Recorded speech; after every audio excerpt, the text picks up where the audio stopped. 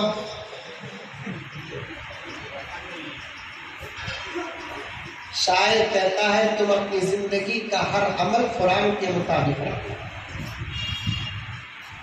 ہر عمل زیست کا تم منشأ قرآن رکھنا. عظمت دین پہ قربان دل و جان رکھنا. عظمت دین پہ قربان دل و جان رکھنا. خود ہی بن جائیں گے. بڑا پیارا شعر ہے جی. خود ہی بن جائیں گے اسباب تیری بخشش کے. شاعر کہتا ہے بخشش کے اسباب بنانے کی ضرورت نہیں، خود بن جائیں گے. یہ ایک شخص خود ہی بن جائیں گے اسباب تیری بخشش کی. اپنی اولاد میں یک حافظ قرآن رکھنا. اپنی اولاد میں یک حافظ قرآن رکھنا. ہمیں ہمارے بچوں کو انجینئر بنانا چاہتے ہیں. بناؤ شوق سے مجبور ثابت کروں. اگر میں کہوں کہ کیوں بھائی بچوں کو انجینئر بناتے تو پھر زمانہ ہم پر فتویٰ لگاتا. دیکھو مولانا کتنے پرانے خیالات کے ہی یہ زمانے میں انجینئر بھی بننا. حضرت مولوی صاحب قوم کودتے فتوے دیتے نہیں جتنا قوم مولوی صاحب کو فتوے دے رہی آج کل. کیا اثر ہے؟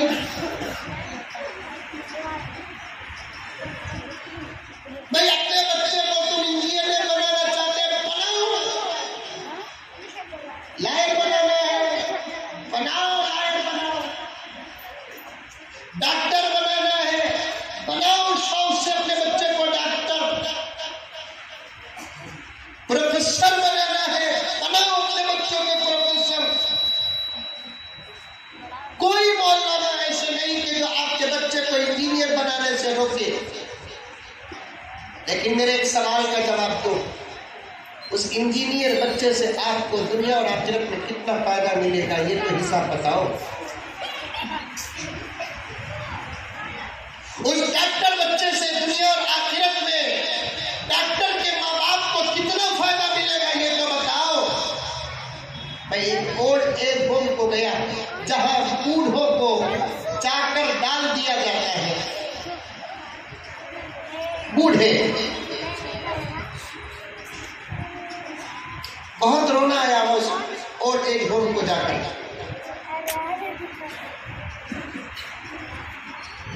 جو لے کر گئے تھے مجھے بتانے لگے کہ حضرت یہاں کے ہندو بھائی بھی مسلمان بھی ہیں سب ہیں بہت سارے. کہاں کا میں نہیں بتاؤں گا. یہ بوڑھی عورت کے پاس مجھے لے کر گئے. لے کر جانے والے صاحب نے کہا کہ مولانا یہ الحمدللہ مسلمان ہے. مولانا ان کا خاندان و پریوار بھی ہے پھر اس کے بعد کہنے لگے کہ مولانا ان کے بچے بھی ہیں اور ان کے تمام بچے ایجوکیٹڈ اور پڑھے لکھے اعلیٰ تعلیم یافتہ ہیں، ایک بچہ تو ڈاکٹر ہے۔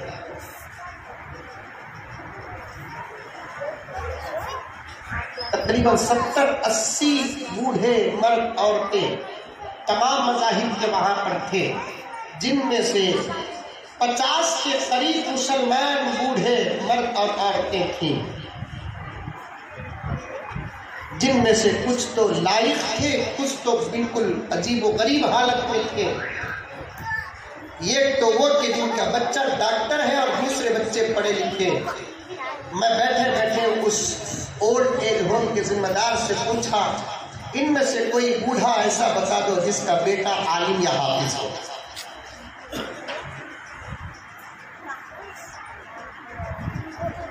جس کا بیٹا عالم یا حافظ ہو۔ یاد رکھو، اپنے بچوں کو دین کی تعلیم دو، قرآن کی تعلیم دو۔ دنیا کی تعلیم اگر نہ دے تب بھی دنیا مل جائے گی۔ غور سے سننا، آخری اوقات پر پہنچا ہوں میں، کیونکہ 9 بجے کے بعد کرفیو کا مومنٹ ہے۔ میں قانون کو ہاتھ میں لینا نہیں چاہتا۔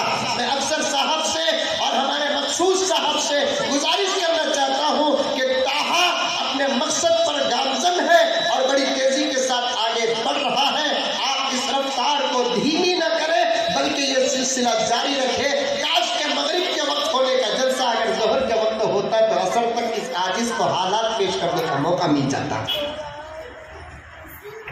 اب قوم کو دعوت دے دے کر بلانے کی ضرورت ہے۔ لاک ڈاؤن، کرونا، کرفیو، فلاں حادثوں کی وجہ سے مسجدوں سے رشتے ٹوٹ گئے، علماء سے رشتے ٹوٹ گئے، بیانات سے رشتے ٹوٹ گئے، تقریروں سے رشتے ٹوٹ گئے، اور علماء کی مجلسوں اور محفلوں سے رشتے ٹوٹ گئے، قرآن سے رشتہ ٹوٹ گیا، جس کی وجہ سے آج ہماری نسلیں شراب کی عادی ہو گئی، زنا کی عادی ہو گئی۔ کہیں کہیں جا کر آپ دیکھیں گے قتل و غارت گری کا بازار گرم ہے۔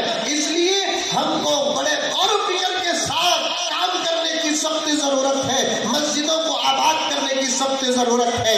عرض میرے دوستوں میں عرض کر رہا تھا آپ کے سامنے کہ آپ اپنے بچے کو جو چاہے وہ بناؤ، لیکن یہ بات یاد رکھو، تمہارے بچوں کو تم دنیا کی تعلیم دو یا نہ دو، دونوں صورتوں میں تمہارے بچوں کو دنیا مل جائے گی۔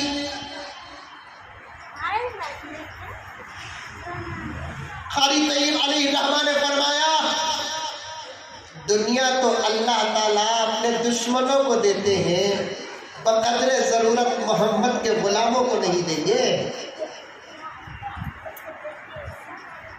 دنیا اللہ تعالیٰ اس کے منکر اور اس کا انکار کرنے والوں کو دیتے ہیں، اور ان کا کلمہ، اس کے نبی کا کلمہ، اس کی وحدانیت و توحید اور اس کے نبی کی رسالت پر ایمان لانے والوں کو نہیں دیں گے۔ ضرور دیں گے۔ دنیا کی تعلیم دو یا نہ دو، دنیا تو مل جائے گی، لیکن ایک بات یاد رکھو، دین کی تعلیم دو تو دین ملے گا، ورنہ دین نہیں ملے گا۔ دین کی تعلیم دیں گے تو دین ملے گا، دین کی تعلیم نہیں دیں گے تو دین نہیں ملے گا۔ یہ شرط ہے دین کو پانے کے لیے، دین کی تعلیم کا حاصل کرنا۔ اللہ تبارک و تعالیٰ اس مدرسے عربیہ طاہا کو نظر بد سے بچائے۔ حالات پر حالات ساری دنیا میں چلتے رہے، لیکن انہوں نے ان بچوں کی زندگی اور ان کے لمحات کو برباد ہونے سے بچاتے ہوئے، طریقے اپناتے ہوئے، خصوصی طور پر مولانا حارث صاحب، اللہ تعالیٰ ان کے خدمات کو قبول فرمائے، اور یہ ذمہ دار حضرات۔ اور ایک بات کیا ہے معلوم، طاہا اپنے مقاصد میں کامیاب کیوں ہو رہا ہے معلوم؟ آخری بات بول کر اپنی بات ختم کر دوں۔ مجھے کسی کو چڑھانا بھی نہیں، اتارنا بھی نہیں، جو ہے، جو نہیں۔ طاہا مسجد اور مدرسہ اپنے مقاصد میں کامیاب اس لیے ہو رہا ہے، یہاں کے ذمہ داروں کا، یہاں کے علماء کے ساتھ، یہاں کے علماء کا یہاں کے ذمہ داروں کے ساتھ عجیب و غریب بے مثال جوڑ ہے۔ یہ جوڑ اگر ہر مسجد میں آ گیا تو ہر مسجد سے وہی کام ہوگا جو مسجد طہا سے ہوتا ہے۔ مولانا حارث صاحب کرتے ہیں کام، یہ حضرات سمجھتے ہیں یہ ان کا کام ہے، کیا اچھا کیا خراب، کیا صحیح کیا غلط، یہ ان کا، ہمیں اس میں مداخلت نہیں کرتے۔ انہوں اگر اپنا کوئی کام کرتے ہیں تو یہ مداخلت نہیں کرتے، کیونکہ یہ ان کا کام ہے۔ یہ فین کہیں کو نکالے، یہ لائٹ کہیں کو نکالے، انہوں نہیں پوچھتے یہ بچے کو کہیں کو جمائے، یہ بچے کو کہیں کو نکالے، یہ حضرت کو کہیں کو جمائے، یہ حضرت کو کہیں کو نکالے، انہوں نہیں پوچھتے۔ جب اس قسم کا تال میل ہوتا ہے نا تو کام منزل اور مقصود تک پہنچنے میں دیر نہیں لگتا۔ یہی اصل بات ہے۔